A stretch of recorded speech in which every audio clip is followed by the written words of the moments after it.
ปลาตัวนี้เนาะกับเจียวคนหิวข้าวเนาะมาจะใส่สมบูรณ์หิวข้าวคนมากินกันปลากดเนี่ยมันจะเป็นปลาที่ขาวมันจะมีเมือกเนาะช่วงนี้น้ำขึ้นแล้วมันไปผสมพันธุ์เนาะผสมพันธุ์กันเนาะเขาจะอยู่เขตนอกเนาะเขตเมืองเฟืองเนาะบ้านพาสั่ง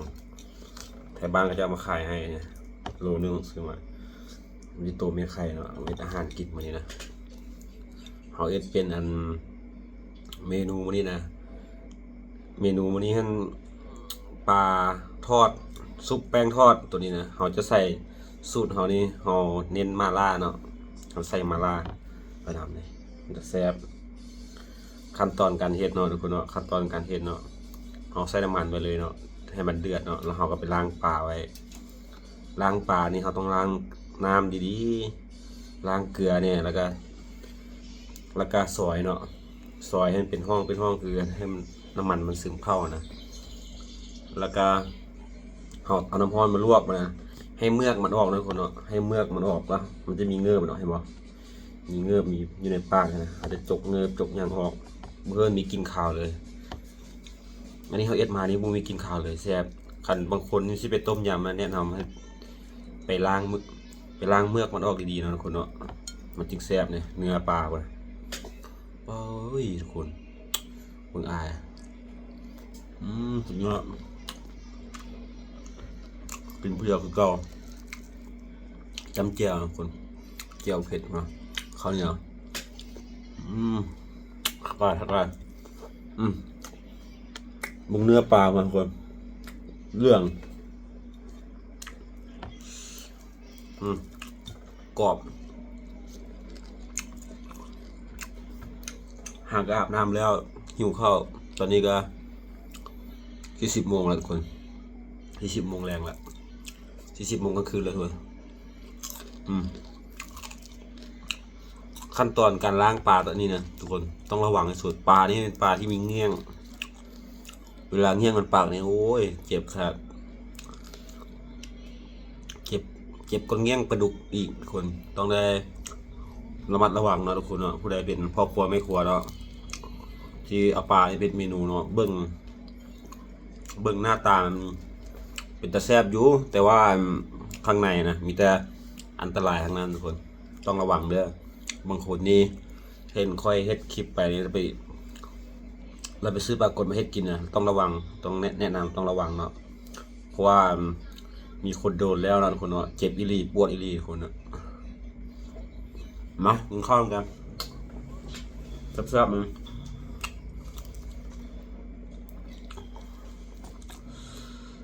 นะฮ้อนทุกคนอายออกตัวเลยนะใครมีตำบักหุ่งเลยคนเราที่คักนะ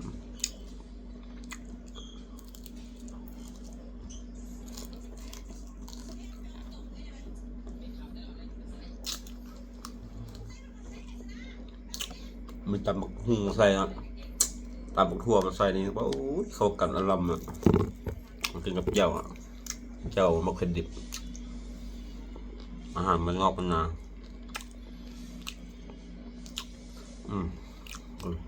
แซ่บ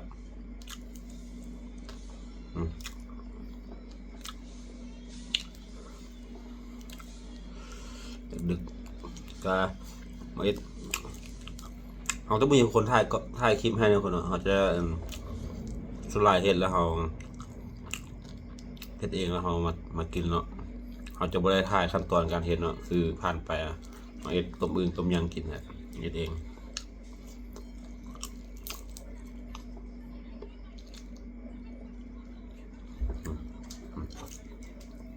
กินเหมือนเครื่องตูแล้วคนเดี๋ยวจะไปกินไข่โซทุกคนเบิ่มกันเด้อใครนะดึกๆเนอะทุกคนเนาะใครเห็นคลิปนี้ก็ต้องขอโทษขออภัยเด้อทุกคนเด้อที่มากินให้เบิ่งนะคนเนาะไข่ทุกคนว้าวไข่กดไข่ออกตัวเนาะคนเนาะเอาบีเอากินเอาเนาะ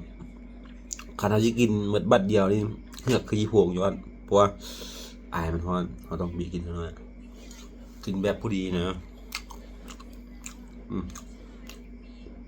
น้ำมันเข้าไปมันจะไม่มีรสชาติขาวเลยทุกคนคันเอาเอ็ดบุรีนี่บอกเลยว่าทิมแล้วละก็เคยเอ็ดทีนึงแล้วเอ็ดต้มยำลาค่อยล้างบุรีเนาะค่อยก็ล้างน้ำล้างอย่างนะแต่รู้สึกว่ามีกินขาวเนาะค่อยจะถ้ามีกินขาวนิดนึงค่อยจะบุกกินเลยค่อยจะทิมเลยเอ็ดอาหาร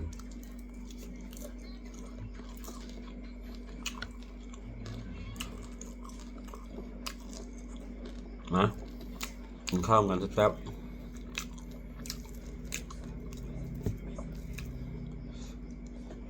แต่ลืมใส่สบู่มาวันนี้เดี๋ยวที่มาเล่าให้ฟังนะเพื่อนออกจากใส่สมบูรณ์เนี่ยวันนี้นะออกจากอนุวงศ์เมืองอนุวงศ์ตัวเมืองเลยกินข้าวแล้วเสร็จเอาออกแฮมเนาะมาแวะคาเฟ่กินกาแฟกับประธานซ้ำพอดีที่แรกเนาะสมภาวะที่กลับทางเก่าเนาะกลับไปทางล่องซานนะทุกคนเนาะทางล่องซานออกไปทางท่าบกคุณมาเวียงจันทน์เนาะแล้วก็ซึ่งชิมาเมืองเฟืองเนาะเขาจะได้นอนอีกคืนนึงเขาต้องได้นอนอยู่เวียงจันทน์คืนนึงนะทุกคนเนาะเพราะว่าบ้านเขาไกลเนาะบ้านเขาจะอยู่เมืองเฟืองนี่เนาะเมืองเฟืองก็อยู่โซนภาคสั่งพี่ไกลเนาะมันโซนมันจะต่อกับเมืองมื่นบ้านเนาะแล้ววันนี้สมภารพอดีไปเจอเด็กน้อยอันสองผู้ก็จะเป็นหมู่กันพอดีเจอกันพอดีไทยวังเวียงเนาะค่อยก็คนแค่เหมือนกันนะคนบนโฮเนาะแต่ก็สลายเป็นไปเวียงวังเวียงตลอดนะทักทายกันแล้วก็เลยขอความทางมาของเขาเนาะเขาแนะนำมาเขาเจ้ากระท่าจนฮอดท่าเหือเนาะ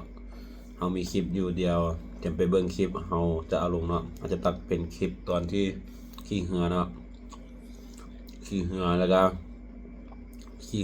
เบิ่งวิวธรรมชาติเนาะจากเขาจะในคลิปนั้นเขาจะอธิบายเลยว่าค่าใช้จ่ายการลงเหือรถจักรค่าคนเนาะเขาได้เดียวเขาสิอธิบายในคลิปนั้นเลยนะทุกคนเนาะเตรียมติดตามเบิ่งนำกันนะทุกคนเนาะว่าเหือที่เขาขี่นะมันออกจุดใดทุกคนเนาะคนแข่งกันและคนเขตบริเวณนี้นะจะไปใช้สมบูรณ์นะบ่ต้องไปทางนั้นคือค่อยเนาะเพราะว่ามันใช้เวลาหลายเมื่อยเอาขี่รถเมื่อยขี่รถใหญ่ก็เมื่อยเปลืองน้ำมันแล้วค่าโดยเฮียนเอียงหลายอย่างเนาะมากินข้าวกันเดี๋ยวเฮาสิตัดคลิปแล้วเฮาสิให้เบิ่งนะทุกคนเนาะให้เบิ่งว่า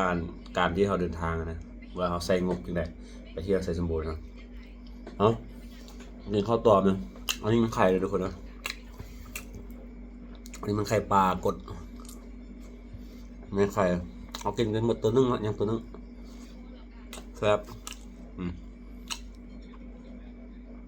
ออกง่ายมันหมดไปดีทุกคนไข่ง่ายอีหลีมึงไหม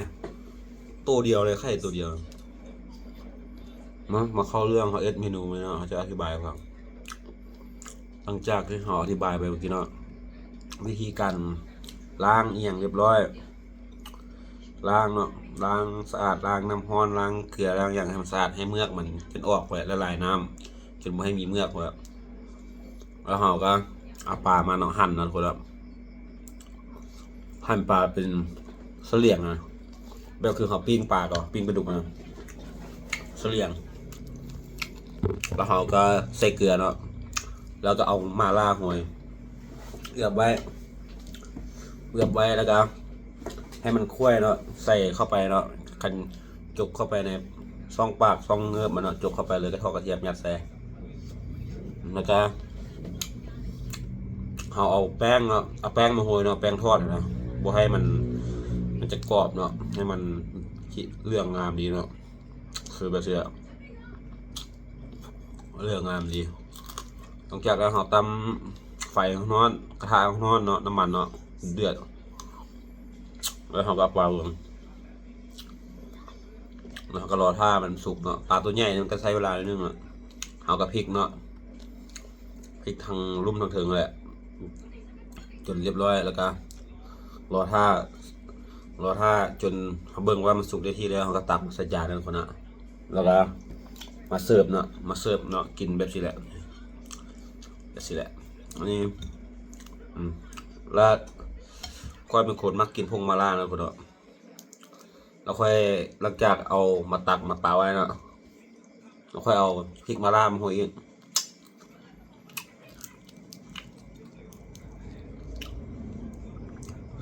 อันนี้มันผมเป้ามันท้องมันนะทุกคน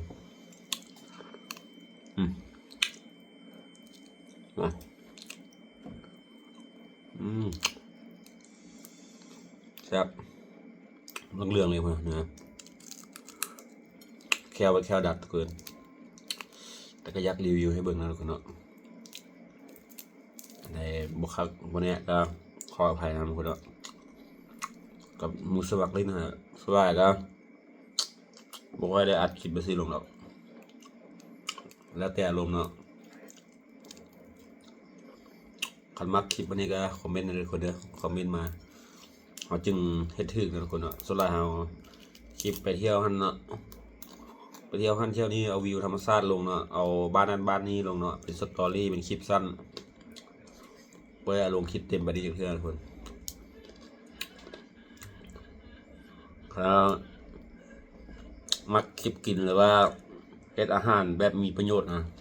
ตัวใดนะคอมเมนต์มาฟีดแบ็กให้กันได้เลยคนแล้วเขาเอ็ดแบบใดนะจึงรู้ว่าเขาจะไปถึงทางนะ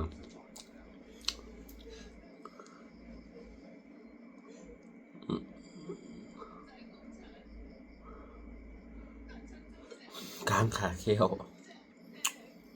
อันนี้เป็นหัวคนเดี๋ยวสิมาหัวให้เบิ่งคนเนาะนี่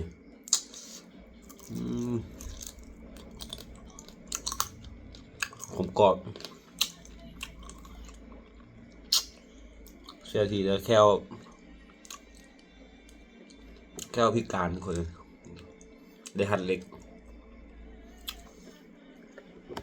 แค่วพิการ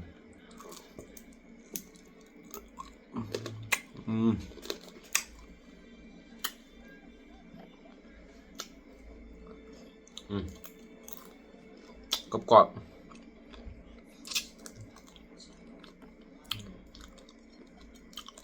ไข่ยังเหมือนเลยคนไข่มันคันจูว่าอ่ะคนประมาณนี้แหละเนี่ยผมใหญ่นะไข่มันนะเปียง3 นิ้วมือค่อยไปเลยครึ่งหนึ่งของ3 นิ้วมือค่อยประมาณนั้นไข่นะหมดแล้วตัวนี้นะยังกินตัวที่ 2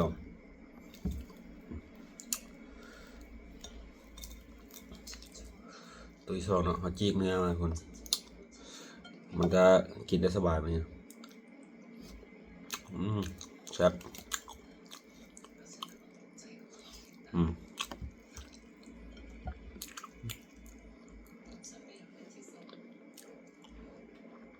ตัวนี้ก็มีไข่เลย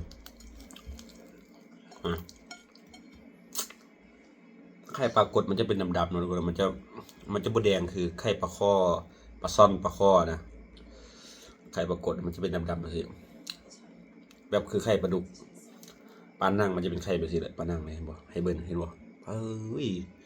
ตัวนี้จะน้อยตัวนี้นะน้อยจะบ่ซ้ำเบิ่งไข่บ้างจะบ่ซ้ำเนาะนี่ให้เบิ่งเนาะประมาณนี้เนาะกินผู้เดียวคือเก่า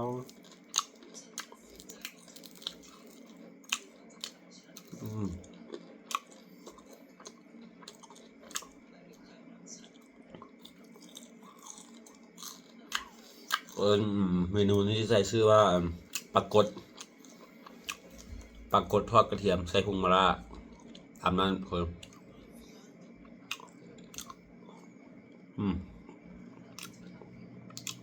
ครับไอ้คือค่อยว่าโลดทุกคนครับ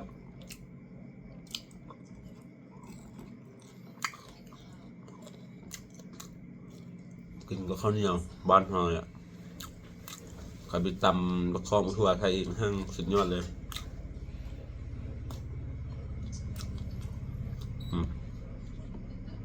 แป๊บเดียวปลานี่มันจะหัวใหญ่ก่อนมันเป็นโปลิโอวะทุกคนมันคงหัวใหญ่เนี่ยหรือว่ามันสลัดอะมันคงหัวใหญ่สับที่หัวใหญ่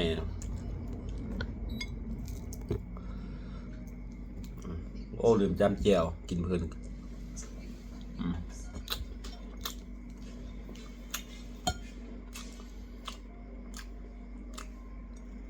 ข้าวเหนียวเขาก็บรินึ่งฮ้อนๆเนาะกินข้าวเย็นเนาะบ้านเขาเอิ้นเนาะกินข้าวเย็นเย็นใหญ่ดีเขาว่าท่าน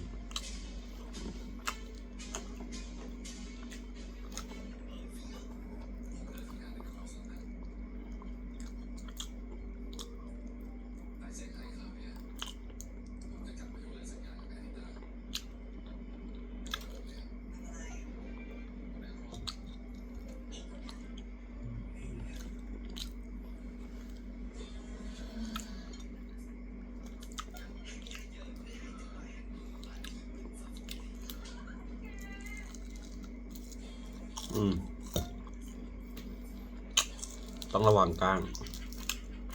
อันตรายกลาง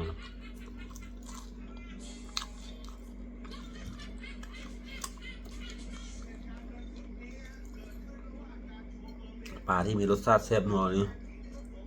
มันก็แฝงด้วยความอันตรายประเภทปลากดปลาแค่ปลาดุกปลาอย่างนั้น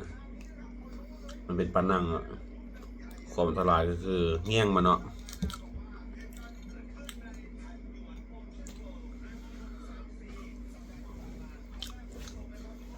อันตรายต้องระวังเอาทุกคนบ๊ายบายแล้วเจอกันคลิปใหม่ขอบใจ